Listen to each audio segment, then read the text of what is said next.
ಹರ್ಷವರ್ಧನ. ಯಾರ ಹೆಸರನ್ನ ಕೇಳಿದರೆ ಇಡೀ ಉತ್ತರ ಭಾರತವೇ ನಡುಗುತ್ತದೆಯೋ ಆತನನ್ನ ದಕ್ಷಿಣ ಭಾರತಕ್ಕೆ ಬಾರದಂತೆ ತಡೆದ ವೀರ ಯಾರು? ಈ ವೀರ ಮತ್ತು ಹರ್ಷನ ನಡುವಿನ ಯುದ್ಧ ಒಂದು ಸೇನೆಯಿಂದ ನಿರ್ಣಯ ಆಗುವ ಯುದ್ಧವಲ್ಲ. ಇದು ಒಂದು ಸಿಂಹದ ಗರ್ಜನೆ ಮತ್ತು ಮತ್ತೊಂದು ಸಿಂಹದ ದಾಳಿಯ ಮಧ್ಯದ ವೀರ ಸಮರ.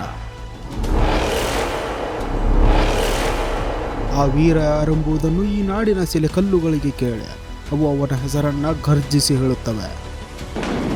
ಅವನೇ ದಕ್ಷಿಣ ಪದೇಶ್ವರ ಇಮ್ಮಡಿ ಪುಲಕೇಶಿ. ಈತನ ಸಾಮ್ರಾಜ್ಯ ಹೇಗೆ ಹುಟ್ಟಿತು ಮತ್ತು ಈತನ ಆಳ್ವಿಕೆ ಹೇಗಿತ್ತು ಮತ್ತು ಕೊನೆಗೆ ಈತನ ಅಂತ್ಯ ಹೇಗಾಯಿತು? ಕೊನೆಯಲ್ಲಿ ಈತ ತಲೆ ಬಾಗಿದನ ಅಥವಾ ಈ ಶತ್ರುಗಳೇ ತಲೆ ತಗ್ಗಿಸುವಂತೆ ಮಾಡಿದನ?